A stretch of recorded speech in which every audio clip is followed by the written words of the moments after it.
Since the 1980s, this whole area of London has been subject to a massive redevelopment project, which is moving up a gear thanks to the Olympics.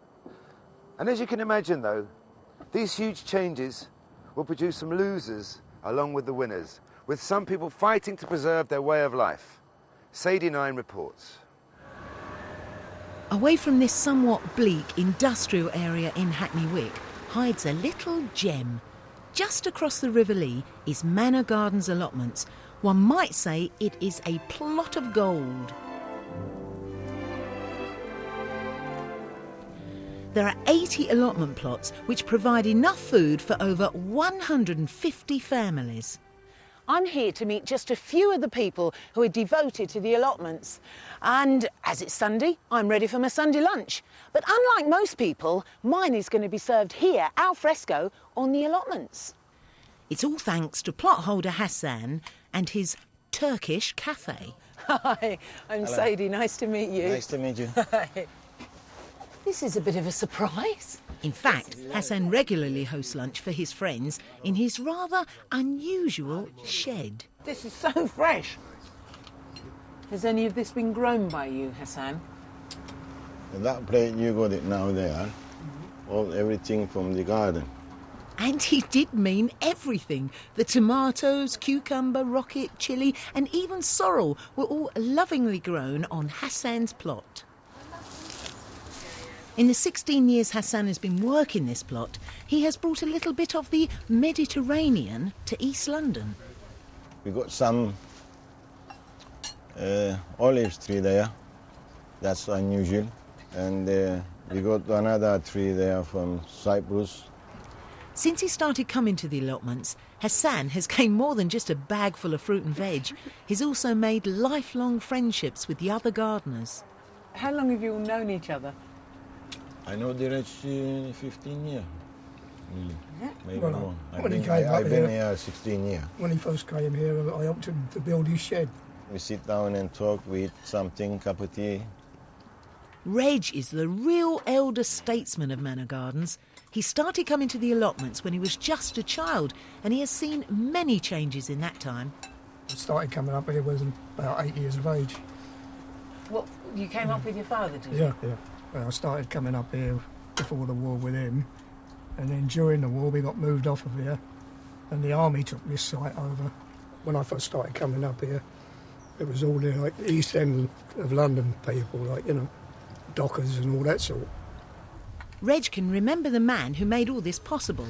Local wealthy landowner Major Villiers gave away some of his estate to be used as allotments by people in the area.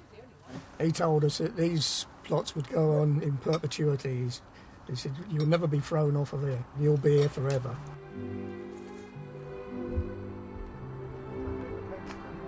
But it seems that forever doesn't last that long anymore.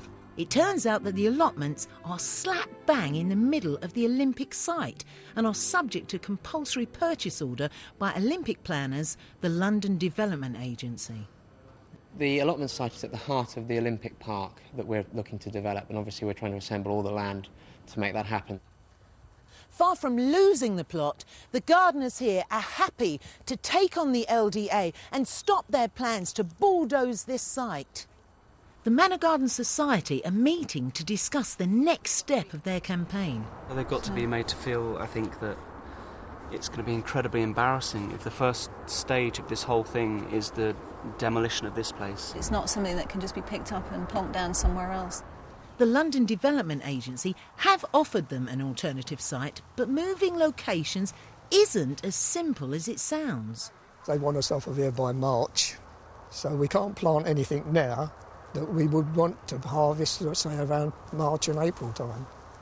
20, 30 years, I think, you might start to get something a bit like this. We have something that's very human, this rich mix that's very complex, The new site will only be available for 6 or 7 years, and then they'll have to move again. The plot holders would prefer to find a permanent solution before Manor Gardens is gone forever. If they can come up with something that is a compromise, they'll put that to the members. We're not anti-Olympics, we think it's great, some bits of this area need regenerating, but let us be part of that. Unfortunately, it won't be possible to incorporate the allotments with the Olympics, and in fact it won't be very desirable because this will be a large building site for a period of 7 years, and then we'll be looking to introduce new allotments in 2013. Now, we haven't got any firm proposals about that at the moment, but we will be getting planning permission for this increased provision of allotments. There's all this kind of talk about Green Olympics, and yet they're taking out the greenest thing they've got. But it's not just the environment that will suffer. The allotments are a meeting place where the local people are united simply by their love of the land.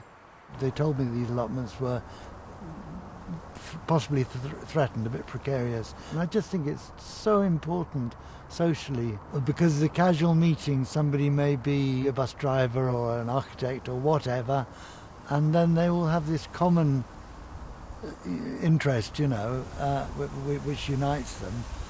And obviously people pass on their know-how. 9-year-old Josephine has gained a lot of gardening know-how from her grandfather Eddie. She's been helping on his plot since she was just knee-high. I know most of the people down the place are just like how I did make your own crops. It teaches you about different kind of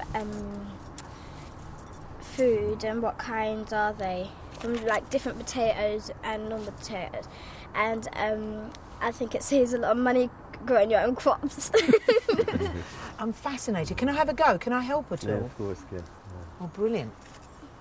Thank you very much. I'll have to watch. You'll have to teach me. How do we do it, Eddie?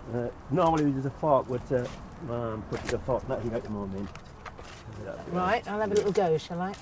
Yes, I can see some potatoes. Oh, look at that. My first ever potato. Look at that. Have you got your own children interested? They're friends.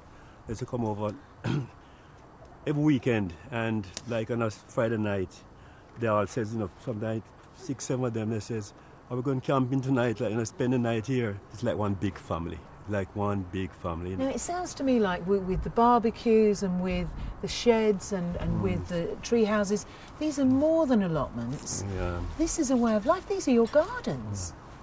Tell you something, this is like a second home over here, like, you know, it's, We've had moments in this campaign where the plot holders have all seemed to sort of be drifting off and losing interest, and, you know, suddenly they've all kind of come back together and got fired up again. We have got through 2 world wars. You know, we've survived those. It's an act of vandalism, very short-term thinking to just delete it.